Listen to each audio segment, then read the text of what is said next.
మనం ఇప్పటి వరకు పాలిటీలో కొన్ని కాన్స్టిట్యూషనల్ బాడీస్ గురించి చెప్పుకున్నాం, రాజ్యాంగబద్ధ సంస్థల గురించి. మరికొన్ని రాజ్యాంగబద్ధ సంస్థల గురించి నేర్చుకుందాం. వాటిలో ఒక కాన్స్టిట్యూషనల్ బాడీ అటార్నీ జనరల్.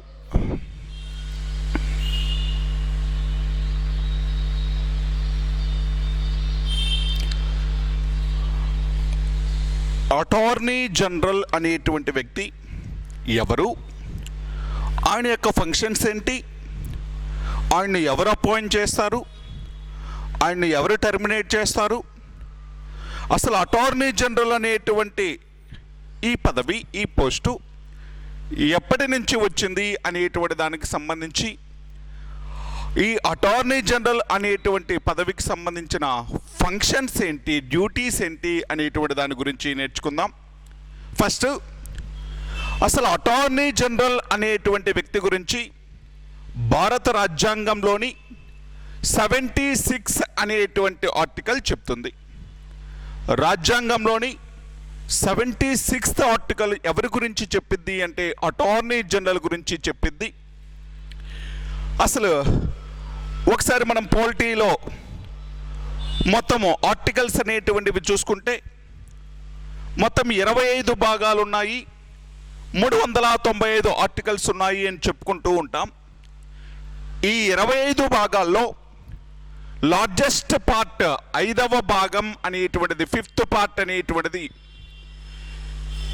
ఈ అతిపెద్ద భాగమైనటువంటి 5వ భాగంలో మళ్ళీ చాప్టర్స్ అనేటువంటి ఉంటాయి, అధ్యాయాలు ఉంటాయి. ఆ అధ్యాయాల్లో మొదటి అధ్యాయం అనేటువంటిది కేంద్ర కార్యనిర్వాహక శాఖ అనేటువంటి దాని గురించి చెప్పిద్ది. కేంద్ర కార్యనిర్వాహక శాఖ, executive authority, central executive authority గురించి చెప్పిద్ది.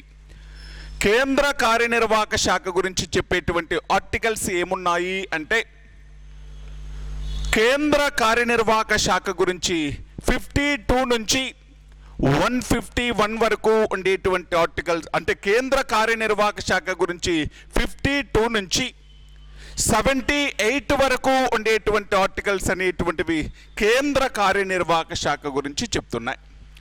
52 నుంచి 78 వరకు ఉండేటువంటి ఆర్టికల్స్ కేంద్ర కార్యనిర్వాహక శాఖ గురించి చెప్తే, ఈ కేంద్ర కార్యనిర్వాహక శాఖలో ఎవరెవరు వస్తారు అంటే రాష్ట్రపతి, ఉపరాష్ట్రపతి, రాష్ట్రపతి ఉపరాష్ట్రపతులతో పాటు ప్రధాని మరియు మంత్రిమండలి, వీళ్ళతో పాటు అటార్నీ జనరల్.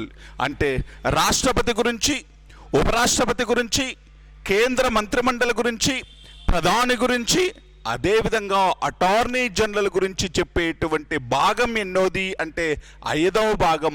5వ భాగంలోని మొదటి అధ్యాయం అనేటువంటిది మనం ఆల్రెడీ నేర్చుకున్నాం. భారత రాజ్యాంగంలోని 5వ భాగం, అతిపెద్ద భాగం, 52 నుంచి 151 వరకు ఉండేటువంటి ఆర్టికల్స్ అన్నీ కూడా కేంద్ర ప్రభుత్వం గురించి చెప్తున్నాయి. కేంద్ర ప్రభుత్వము అంటే కేంద్ర కార్యనిర్వాహక శాఖ, కేంద్ర శాసన నిర్మాణ శాఖ, రాష్ట్రపతి యొక్క ఆర్డినెన్స్ అధికారం, సుప్రీంకోర్టు, కాగ్, వీటన్నిటి గురించి చెప్పేటువంటి ఆర్టికల్సే ఈ 52 నుంచి 152 వరకు ఉండేటువంటి 5వ భాగంలో ఉండేటువంటి ఆర్టికల్స్. ఈ 5వ భాగంలో మొదటి అధ్యాయం కేంద్ర కార్యనిర్వాహక శాఖ గురించి చెప్తుంది. ఈ మొదటి అధ్యాయం కేంద్ర కార్యనిర్వాహక శాఖ గురించి చెప్పేటువంటి 52 నుంచి 78 వరకు ఉండేటువంటి ఆర్టికల్స్లో 76th అనేటువంటి ఆర్టికల్ ఎవరి గురించి చెప్తుంది అంటే అటార్నీ జనరల్ గురించి చెప్తుంది. నేను ఏం చెప్పాలనుకుంటున్నాను అంటే, అటార్నీ జనరల్ అనేటువంటి వ్యక్తి కేంద్ర కార్యనిర్వాహక శాఖలో భాగం. He is the part of central executive authority. 76 article refers attorney general. 76వ ఆర్టికల్ అనేటువంటిది ఈ అటార్నీ జనరల్ గురించి చెప్పిద్ది అని చెప్తున్నాం. సరే, మరి ఎవరు అటార్నీ జనరల్ అంటే, అటార్నీ జనరల్ అనేటువంటి వ్యక్తి, ఆయనని సాధారణంగా ఏమని పిలుస్తాము అంటే he is the chief adviser to central government. అంటే కేంద్ర ప్రభుత్వానికి న్యాయ సలహాదారుడు ఎవరు అంటే అటార్నీ జనరల్. కేంద్ర ప్రభుత్వానికి న్యాయ సలహాదారుడు లాగా ఉంటాడు ఎవరు అంటే అటార్నీ జనరల్. ఈయన కేంద్ర ప్రభుత్వానికి లీగల్ అడ్వైజరే కాదు, at the same time he is the legal advisor to president also. రాష్ట్రపతికి కూడా ప్రధాన న్యాయ సలహాదారుడు ఎవరు అంటే అటార్నీ జనరల్. అంటే ఎప్పుడైనా ఎగ్జామ్లో కేంద్ర ప్రభుత్వ ప్రధాన న్యాయ సలహాదారుడు ఎవరు అంటే legal adviser to central government ఎవరు అంటే అటార్నీ జనరల్ అని చెప్పాలి. రాష్ట్రపతికి ప్రధాన న్యాయ సలహాదారుడు ఎవరు అంటే ఈ అటార్నీ జనరల్ అని చెప్పాలి. అంటే ఏదైనా కోర్టులో, అది సుప్రీంకోర్టు కావచ్చు, హైకోర్టులు కావచ్చు, ఇంకా కోర్టులు, చిన్న కోర్టులు కావచ్చు, ప్రభుత్వానికి సంబంధించి ప్రభుత్వానికి ఎగైనెస్ట్గా ఏవైనా కేసులు ఫైల్ చేసినప్పుడు ప్రభుత్వం తరపున వాదించేటువంటి, ప్రభుత్వం యొక్క ఒపీనియన్ చెప్పేటువంటి అధికారే ఎవరు అంటే అటార్నీ జనరల్ అనేటువంటి వ్యక్తి.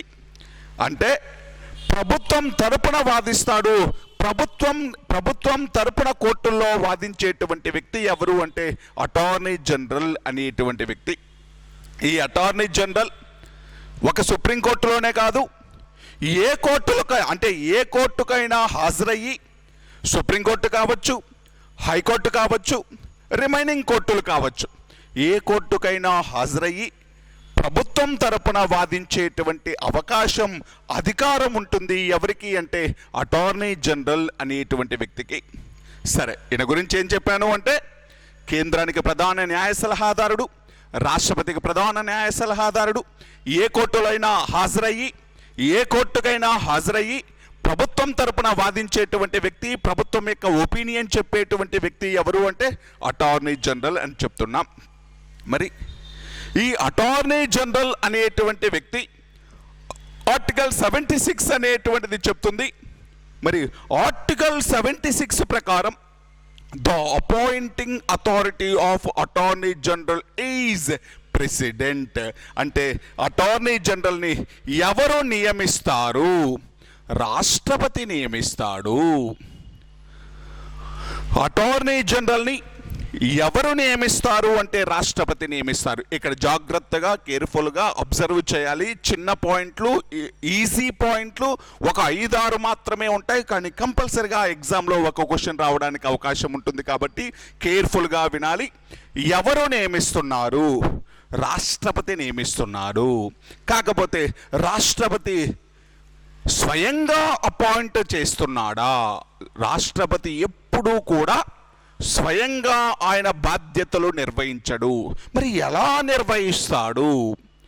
By the advice given by council of ministers. అంటే మంత్రిమండలి యొక్క సలహా మేరకు రాష్ట్రపతి నియమిస్తాడు. ఎవరిని అంటే అటార్నీ జనరల్ని. గుర్తుపెట్టుకోండి, అటార్నీ జనరల్ నియమించేటువంటి వ్యక్తి రాష్ట్రపతి. కేంద్ర మంత్రిమండలి సలహా మేరకు రాష్ట్రపతి అటార్నీ జనరల్ను నియమిస్తాడు. సరే, మరి అటార్నీ జనరల్ అనేటువంటి వ్యక్తిని నియమిస్తున్నాడు రాష్ట్రపతి. మరి నియమించాలి అంటే ఏ క్వాలిఫికేషన్స్ ఉండాలి, ఏం అర్హతలు ఉండాలి అంటే అటార్నీ జనరల్ అనేటువంటి వ్యక్తిని నియమించాలి అంటే అర్హతలు ఏముండాలి అనేటువంటిది ఎవరు నిర్ణయిస్తారు అంటే రాష్ట్రపతే నిర్ణయిస్తాడు. ప్రస్తుతం అటార్నీ జనరల్గా నియమించాలి అంటే ఏ క్వాలిఫికేషన్ ఉండాలి అని చెప్తుంది అంటే సుప్రీంకోర్టు న్యాయమూర్తిగా నియమించడానికి ఏవైతే అర్హతలు ఉండాలో ఆ అర్హతలు ఉంటే సరిపోతుంది అటార్నీ జనరల్ను నియమించడానికి. మళ్ళీ చూడండి, ఎలిజిబిలిటీ అంటే ఆయనకు ఏ క్వాలిఫికేషన్ ఉండాలి అంటే, ఎటువంటి అర్హత ఉండాలి అంటే సుప్రీంకోర్టు న్యాయమూర్తిగా నియమించబడడానికి ఏవైతే అర్హతలు ఉండాలో ఆ అర్హతలు ఉంటే సరిపోతుంది. ఎవరిగా అపాయింట్ చేయాలి అంటే అటార్నీ జనరల్. అంటే ఎలిజిబిలిటీ క్రైటీరియా ఏంటి అంటే ఒక సుప్రీంకోర్టు జడ్జి ఏ క్వాలిఫికేషన్స్ అయితే ఉండాలో ఆ క్వాలిఫికేషన్స్ అనేటువంటివి ఉండాలి. మనందరికీ తెలుసు సుప్రీంకోర్టు న్యాయమూర్తిగా నియమించాలి అంటే ఏం అర్హతలు ఉండాలి? సుప్రీంకోర్టులో న్యాయమూర్తిగా నియమించాలి అంటే అర్హతలు ఏముండాలి అంటే ఏదైనా హైకోర్టులో ఒక 5 సంవత్సరాలు జడ్జిగా పనిచేసి ఉండాలి. లేదు ఏదైనా హైకోర్టులో ఒక 10 సంవత్సరాలు అంటే జడ్జి కాదు, ఆయన న్యాయవాదిగా పనిచేసినా సరిపోతుంది. అదేవిధంగా రాష్ట్రపతి దృష్టిలో ప్రముఖ న్యాయ కోవిదుడై ఉండాలి. అంటే 3 పాయింట్లు. సుప్రీంకోర్టులో ఒక వ్యక్తిని న్యాయమూర్తిగా నియమించాలి అంటే జడ్జిగా అపాయింట్ చేయాలి అంటే ఉండాల్సిన క్వాలిఫికేషన్స్ 3. అవి ఏంటి అంటే ఏదైనా ఒక హైకోర్టులో 5 సంవత్సరాలు జడ్జిగా పనిచేసి ఉండాలి, లేదా ఏదైనా ఒక హైకోర్టులో 10 సంవత్సరాలు అడ్వకేట్గా పనిచేసి ఉండాలి, న్యాయవాదిగా పనిచేసి ఉండాలి. దీనితో పాటు రాష్ట్రపతి దృష్టిలో ప్రముఖ న్యాయ కోవిదుడై ఉండాలి. ఈ క్వాలిఫికేషన్స్ ఉంటే చాలు వాళ్ళని సుప్రీంకోర్టు న్యాయమూర్తిగా నియమించవచ్చు. ఈ క్వాలిఫికేషన్స్ ఉంటే చాలు అతన్ని అటార్నీ జనరల్గా కూడా అపాయింట్ చేయవచ్చు. ఎవరు అపాయింట్ చేస్తున్నారు అంటే రాష్ట్రపతి అపాయింట్ చేస్తున్నారు. మరి ఒకసారి అపాయింట్ చేసిన తర్వాత అటార్నీ జనరల్ అనేటువంటి వ్యక్తి ఎన్ని రోజులు పదవిలో ఉంటాడు, ఆయన యొక్క పదవీ కాలం ఎంత అంటే ఆయన యొక్క పదవీ కాలాన్ని రాష్ట్రపతి నిర్ణయిస్తాడు. అంటే పర్టికులర్గా మెన్షన్ చేయలేదు ఎక్కడా కూడా. రాజ్యాంగంలో అటార్నీ జనరల్ యొక్క పదవీ కాలం అనేటువంటిది, టెన్యూర్ అనేటువంటిది లేదు. ఏమని ఉంటుంది అంటే రాష్ట్రపతి అనేటువంటి వ్యక్తి విశ్వాసం ఉన్నంత వరకు, రాష్ట్రపతి విశ్వాసం ఉన్నంత వరకు పదవిలో ఉంటాడు. పదవీ కాలం పర్టికులర్గా ఉండదు. రాష్ట్రపతికి ఇష్టమైనన్ని రోజులు పదవిలో ఉంటాడు. ఎవరు అంటే అటార్నీ జనరల్. మరి ఈ రాష్ట్రపతి విశ్వాసం లేకపోతే ఎప్పుడైనా అటార్నీ జనరల్ను తొలగించవచ్చు రాష్ట్రపతి.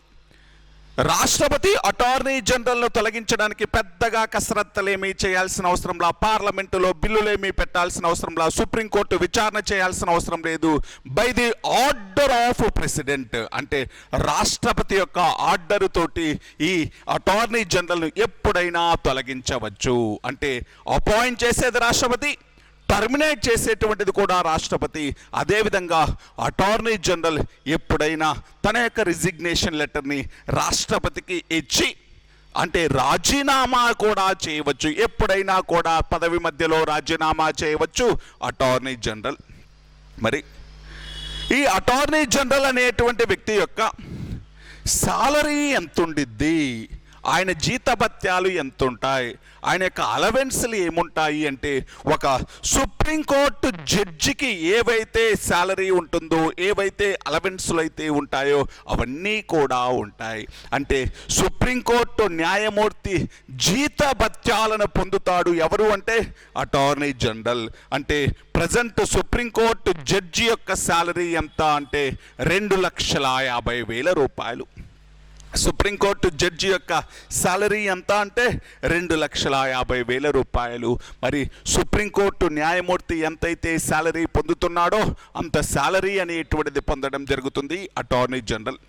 నేను ఇంతకుముందే చెప్పాను, అటార్నీ జనరల్ అనేటువంటి వ్యక్తి కేంద్ర ప్రభుత్వానికి ప్రధానమైన లీగల్ అడ్వైజర్, రాష్ట్రపతికి ప్రధానమైనటువంటి లీగల్ అడ్వైజర్, సుప్రీంకోర్టులో, హైకోర్టులో మరియు ఇతర కోర్టుల్లో ప్రభుత్వం తరపున వాదించేటువంటి న్యాయవాది, ప్రభుత్వం యొక్క ఒపీనియన్ చెప్పేటువంటి వ్యక్తి అటార్నీ జనరల్ అనేటువంటి వ్యక్తి. మరి ఈ అటార్నీ జనరల్ అనేటువంటి వ్యక్తిని రాష్ట్రపతి అపాయింట్ చేస్తున్నాడు. రాష్ట్రపతి అనేటువంటి వ్యక్తి ఎవరిని అటార్నీ జనరల్గా అపాయింట్ చేస్తాడు అంటే ఒక సుప్రీంకోర్టు న్యాయమూర్తికి ఉండాల్సినటువంటి అర్హతలు ఉన్నటువంటి వ్యక్తిని అటార్నీ జనరల్గా అపాయింట్ చేస్తున్నాడు. ఆయన యొక్క పదవీ కాలం అనేటువంటిది రాష్ట్రపతి విశ్వాసం ఉన్నంత వరకు పదవిలో ఉంటాడు. రాష్ట్రపతి ఎప్పుడైనా కూడా అతన్ని పదవిలో నుంచి తొలగించవచ్చు. అటార్నీ జనరల్ ఎప్పుడైనా కూడా తన యొక్క రాజీనామాని సమర్పించవచ్చు, రాష్ట్రపతికి సమర్పించవచ్చు. ఇతని యొక్క శాలరీ అనేటువంటిది అంటే సుప్రీంకోర్టు న్యాయమూర్తికి సమానంగా ఉంటుంది. జీతభత్యాలు సుప్రీంకోర్టు న్యాయమూర్తికి సమానంగా ఉంటాయి. కాబట్టి 2,50,000 రూపాయలు అతని యొక్క శాలరీగా చెప్పవచ్చు. మరి ఈ అటార్నీ జనరల్ అనేటువంటి వ్యక్తి, అటార్నీ జనరల్ ప్రభుత్వ న్యాయవాది అని చెప్తున్నాం, ప్రభుత్వం తరపున వాదిస్తున్నాడు అని చెప్తున్నాం. మరి ప్రభుత్వం యొక్క న్యాయవాది, ప్రభుత్వం తరపున వాదిస్తున్నటువంటి ఈ అటార్నీ జనరల్ అనేటువంటి వ్యక్తికి ఒక స్పెషల్ పవర్ అనేటువంటిది ఉంటుంది. అటార్నీ జనరల్ అనేటువంటి వ్యక్తి ఒక స్పెషల్ ప్రొవిజన్ ఉంటుంది.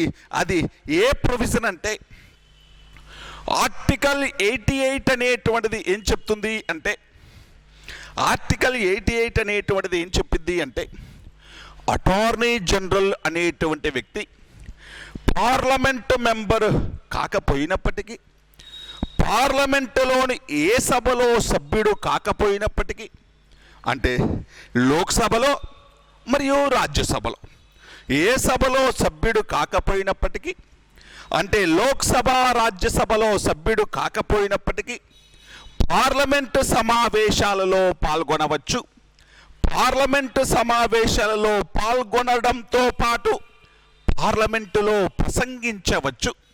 పార్లమెంటులో సమావేశాలలో పాల్గొని ప్రసంగించవచ్చు. ఎవరు అంటే అటార్నీ జనరల్ అని ఏ ఆర్టికల్ చెప్తుంది అంటే 88. చాలా చాలా ఇంపార్టెంట్ అండి. ఎలా అడుగుతాడు క్వశ్చన్ అంటే, ఏ సభలో సభ్యత్వం లేకపోయినప్పటికీ పార్లమెంటు సమావేశాలలో పాల్గొని, పార్లమెంటు సమావేశాలలో అంటే ఏ సభలోనైనా లోక్సభ సమావేశాల్లో పాల్గొనవచ్చు, రాజ్యసభ సమావేశాల్లో పాల్గొనవచ్చు, ఉమ్మడి సమావేశంలో కూడా పాల్గొనవచ్చు. ఇలా ఏ సభలో సభ్యత్వం లేకపోయినప్పటికీ 2 సభల సమావేశాల్లో పాల్గొని ప్రసంగించేటువంటి అవకాశం ఎవరికి ఉంది అంటే, అధికారం ఎవరికి ఉంది అంటే అటార్నీ జనరల్కి ఉంది అంటుంది ఆర్టికల్ 88 అనేటువంటిది. కాకపోతే ఆయనకు ఒక రెస్ట్రిక్షన్ ఏంటి అంటే, ఏ సభలో మెంబర్షిప్ లేదు కాబట్టి he is a not a member of any sabha, so declined to vote in any sabha. అంటే ఏ సభలో సభ్యత్వం లేదు కాబట్టి ఆయన సమావేశాల్లో పాల్గొనవచ్చు, ప్రసంగించవచ్చు, కానీ ఓటు వేసేటువంటి అధికారం లేదు. ఓటింగ్ వేసేటువంటి అధికారం లేదు. అంటే బిల్లుల విషయంలో ఏదైనా ఒక బిల్లు విషయంలో ఓటింగ్ అనేటువంటిది నిర్వహించినప్పుడు ఓటేసే అధికారం లేదు. కానీ ఆ బిల్లు గురించి మాట్లాడొచ్చు, కానీ ఓటేసే అధికారం లేదు. ఓటు ఎవరికి మాత్రమే ఉండిద్ది అంటే ఆ సభలో సభ్యత్వం ఉన్నటువంటి సభ్యులకు మాత్రమే ఓటు వేసేటువంటి అవకాశం ఉంటుంది. కాబట్టి ఈయన ఏ సభలో సభ్యుడు కాదు కాబట్టి అటార్నీ జనరల్ అనేటువంటి వ్యక్తికి ఈ ఓటు వేసేటువంటి అవకాశం లేదు. ఒక క్యాబినెట్ మినిస్టర్ హోదా ఉంటుంది ఇతనికి. ఎవరి హోదా ఉంటుంది అంటే ఒక క్యాబినెట్ మినిస్టర్ హోదా ఉంటుంది. ప్రోటోకాల్ ప్రకారం ఒక క్యాబినెట్ మినిస్టర్ హోదా ఉంటుంది. పార్లమెంటు 2 సభల సమావేశాల్లో పాల్గొనవచ్చు, లోక్సభ రాజ్యసభ సమావేశాల్లో పాల్గొని ప్రసంగించవచ్చు, కానీ ఓటేసేటువంటి అధికారం మాత్రం లేదు. ఎవరికి అంటే అటార్నీ జనరల్ అనేటువంటి వ్యక్తికి. మరి ఈ అటార్నీ జనరల్ అనేటువంటి వ్యక్తిగా మొట్టమొదటిసారిగా అపాయింట్ చేసినటువంటి వ్యక్తి ఎవరు అంటే ఎంసి సెటల్వాడ్ అనేటువంటి వ్యక్తి. 1950 జనవరి 28వ తేదీన ఎంసి సెటల్వాడ్ అనేటువంటి వ్యక్తిని మొట్టమొదటి అటార్నీ జనరల్గా నియమించడం జరిగింది. The first attorney general of India was M C Setalvad. ఎక్కువ కాలం పదవిలో ఉన్నటువంటి వ్యక్తి. 13 సంవత్సరాలు అటార్నీ జనరల్గా పనిచేశాడు. ఎవరు అంటే ఎంసీ సెటల్వాడ్ అనేటువంటి వ్యక్తి. మొట్టమొదటి అటార్నీ జనరల్ ఎంసీ సెటల్వాడ్ అనేటువంటి వ్యక్తి. మరి ప్రస్తుతం ఉన్నటువంటి అటార్నీ జనరల్ వెంకటరమణి అనేటువంటి వ్యక్తి. 2022 నుంచి ఇతను అటార్నీ జనరల్గా కొనసాగుతూ ఉన్నాడు. ప్రస్తుతం ఉన్నటువంటి అటార్నీ జనరల్ ఆర్ వెంకటరమణి అనేటువంటి వ్యక్తి 2022 నుంచి అటార్నీ జనరల్గా పనిచేస్తూ ఉన్నాడు. మరి అటార్నీ జనరల్ అనేటువంటి వ్యక్తికి సహాయపడడానికి, అటార్నీ జనరల్ అనేటువంటి వ్యక్తికి అసిస్టెన్స్ ఇవ్వడానికి ఆయన కింద ఒక సొలిసిటర్ జనరల్ ఆఫ్ ఇండియా అనేటువంటి ఇంకొక వ్యక్తి కూడా ఉంటాడు. సొలిసిటర్ జనరల్ ఆఫ్ ఇండియా అంటే అటార్నీ జనరల్ అనేటువంటి వ్యక్తికి అసిస్టెన్స్ ఇవ్వడం కోసం, సహాయం చేయడం కోసం సొలిసిటర్ జనరల్ అనేటువంటి పోస్ట్ కూడా ఉంటుంది. ఇది ఎవరికి సంబంధించింది అంటే అటార్నీ జనరల్. 76వ ఆర్టికల్ చెప్తుంది. 76వ ఆర్టికల్ ఏం చెప్తుంది అంటే అటార్నీ జనరల్ అనేటువంటి వ్యక్తిని రాష్ట్రపతి అపాయింట్ చేస్తాడు అని చెప్తుంది. అదేవిధంగా 88 ఆర్టికల్ ఏం చెప్తుంది అంటే ఏ సభలో సభ్యత్వం లేకపోయినప్పటికీ పార్లమెంటు సమావేశాల్లో పాల్గొనవచ్చు, లోక్సభ రాజ్యసభ సమావేశాల్లో పాల్గొనవచ్చు, ప్రసంగించవచ్చు, కానీ ఓటేసేటువంటి అధికారం మాత్రం లేదు అంటుంది 88 అనేటువంటి ఆర్టికల్. సరే, మనము అటార్నీ జనరల్ గురించి చూసుకున్నాం. At the same time attorney జనరల్కు సిమిలర్గా అటార్నీ జనరల్ లాగే ఒక పోస్టు రాష్ట్రంలో ఉంటుంది. అటార్నీ జనరల్కు ఏవైతే డ్యూటీస్, ఫంక్షన్స్ ఉన్నాయో అదేవిధంగా రాష్ట్రంలో కూడా ఒక లీగల్ అడ్వైజర్, రాష్ట్ర ప్రభుత్వానికి ఒక లీగల్ అడ్వైజర్ ఉంటాడు. మరి రాష్ట్ర ప్రభుత్వానికి ఉన్నటువంటి ఆ లీగల్ అడ్వైజర్ని ఏమని పిలుస్తారు అంటే అడ్వకేట్ జనరల్.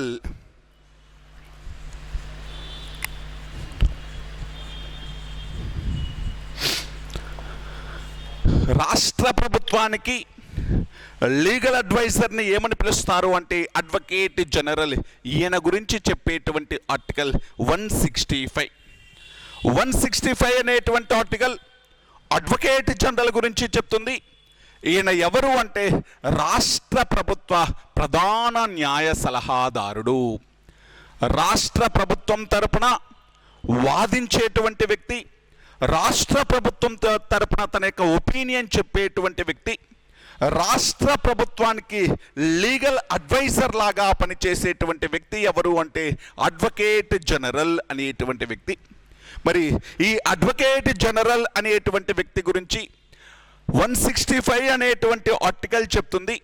మరి ఏమని చెప్తుంది అంటే governor is the appointing authority of advocate general. Advocate general అనేటువంటి వ్యక్తిని ఎవరు అపాయింట్ చేస్తున్నారు అంటే గవర్నర్ అపాయింట్ చేస్తున్నాడు. గవర్నర్ అనేటువంటి వ్యక్తి రాష్ట్ర మంత్రిమండలి సలహా ప్రకారం గవర్నర్ అనేటువంటి వ్యక్తి అడ్వకేట్ జనరల్ని అపాయింట్ చేయడం జరుగుతుంది. మరి సేమ్ ఏవైతే ఫంక్షన్స్ అటార్నీ జనరల్కు చెప్పుకున్నామో అలాగే ఉంటాయి. రాష్ట్ర ప్రభుత్వానికి ప్రధాన న్యాయ సలహాదారుడు, గవర్నర్కు ప్రధాన న్యాయ సలహాదారుడు, రాష్ట్ర ప్రభుత్వం తరపున అన్ని కోర్టుల్లో కూడా వాదించేటువంటి వ్యక్తి, రాష్ట్ర ప్రభుత్వ రిప్రజెంటేటివ్గా ఉండేటువంటి వ్యక్తి ఈ అడ్వకేట్ జనరల్ అనేటువంటి వ్యక్తి. మరి ఈ అడ్వకేట్ జనరల్ అనేటువంటి వ్యక్తిని అపాయింట్ చేసేది గవర్నర్, మరి పదవి నుంచి తొలగించేది కూడా. అంటే ఈయన యొక్క పదవీ కాలం అనేటువంటిది ఎవరు నిర్ణయిస్తారు అంటే గవర్నర్ నిర్ణయిస్తాడు. ఫిక్స్డ్ టెన్యూర్ ఏమీ లేదు. అటార్నీ జనరల్కి అడ్వకేట్ జనరల్కి ఇద్దరికి ఫిక్స్డ్ టెన్యూర్ ఏమీ లేదు, నిర్దిష్టమైన పదవీ కాలం లేదు. అడ్వకేట్ జనరల్ అయితే గవర్నర్ ఇష్టం ఉన్నంత వరకు, అటార్నీ జనరల్ అయితే రాష్ట్రపతి విశ్వాసం ఉన్నంత వరకు పదవిలో ఉండడం జరుగుతుంది. అంటే అడ్వకేట్ జనరల్ పదవీ కాలం అనేటువంటిది ఫిక్స్డ్గా ఉండదు, గవర్నర్ విశ్వాసం ఉన్నంత వరకు పదవిలో ఉంటారు. అడ్వకేట్ జనరల్ అనేటువంటి వ్యక్తిని ఎప్పుడైనా గవర్నర్ అనేటువంటి వ్యక్తి రిమూవ్ చేయవచ్చు. అదేవిధంగా అడ్వకేట్ జనరల్ ఏ టైంలోనైనా తన యొక్క రిజిగ్నేషన్ లెటర్ని గవర్నర్కి ఇచ్చి రాజీనామా చేయవచ్చు. మరి ఈ అడ్వకేట్ జనరల్ అనేటువంటి వ్యక్తి 177 ఆర్టికల్ ప్రకారం 177 ఆర్టికల్ ప్రకారం రాష్ట్ర అసెంబ్లీ సమావేశాలకు హాజరవ్వచ్చు. రాష్ట్ర అసెంబ్లీ సమావేశాలు అంటే ఒకే సభ ఉంటే, ఎమ్మెల్యే సభ మాత్రమే ఉంటే ఎమ్మెల్యే సభ సమావేశాల్లో, లేదా 2 సభలు ఉంటే 2 సభల సమావేశాల్లో పాల్గొనవచ్చు. ఉభయ సభల సమావేశాల్లో పాల్గొనవచ్చు. అంటే ఎమ్మెల్యే సభ సమావేశాల్లో పాల్గొనవచ్చు, ఎమ్మెల్సీ సభ సమావేశాల్లో పాల్గొనవచ్చు. అదేవిధంగా తన యొక్క ఒపీనియన్ చెప్పచ్చు, ఆ సభలను ఉద్దేశించి ప్రసంగించవచ్చు. కానీ ఆయనకు ఒక రెస్ట్రిక్షన్ ఏంటి అంటే ఓటు వేసేటువంటి అధికారం లేదు. అంటే ఓటు ఎవరికి, ఇంతకుముందే చెప్పాను, ఓటు వేసే అధికారం ఎవరికి మాత్రమే ఉండిద్ది అంటే ఓన్లీ మెంబర్ ఆఫ్ దట్ సభ. అంటే ఏ సభలో సభ్యత్వం ఉంటే ఆ సభ్యత్వం ఉన్న వాళ్ళకి మాత్రమే ఓటు హక్కు ఉంటుంది. ఆయనకు ఏ సభలో సభ్యత్వం లేదు కాబట్టి ఆయన ఓటు వేసేటువంటి అధికారం మాత్రం లేదు. మరి ఈ అడ్వకేట్ జనరల్ అనేటువంటి వ్యక్తి యొక్క సాలరీ అనేటువంటిది హైకోర్టు జడ్జి, అంటే హైకోర్టు న్యాయమూర్తికి ఎంత సాలరీ అయితే పొందుతాడో అంత సాలరీ వస్తుంది. అంటే ప్రజెంట్ హైకోర్టు న్యాయమూర్తి యొక్క సాలరీ 2,25,000 కాబట్టి అడ్వకేట్ జనరల్ అనేటువంటి వ్యక్తి హైకోర్టు న్యాయమూర్తి పొందేటువంటి జీతభత్యాలని పొందడం జరుగుతుంది. అంటే కేంద్రంలో అటార్నీ జనరల్ అనేటువంటి వ్యక్తి ఎలాగైతే ఉన్నాడో రాష్ట్రంలో అడ్వకేట్ జనరల్ అనేటువంటి వ్యక్తి అలాగే ఉంటాడు. వాళ్ళ యొక్క ఫంక్షన్స్ సేము. అంటే కేంద్ర ప్రభుత్వం తరపున అత్యున్నతమైనటువంటి న్యాయాధికారి అంటే అటార్నీ జనరల్, రాష్ట్ర ప్రభుత్వానికి అత్యున్నతమైనటువంటి న్యాయాధికారి అంటే అడ్వకేట్ జనరల్. అంతే, వాళ్ళ యొక్క పేరు మాత్రమే మారుతుంది. కేంద్రము అంటే అటార్నీ జనరల్, రాష్ట్రము అంటే అడ్వకేట్ జనరల్. అటార్నీ జనరల్ గురించి చెప్పేటువంటి ఆర్టికల్ 76, అడ్వకేట్ జనరల్ గురించి చెప్పేటువంటి ఆర్టికల్ 165 అనేటువంటిది. ఇది అటార్నీ జనరల్ మరియు అడ్వకేట్ జనరల్ అనేటువంటి వాటి గురించి.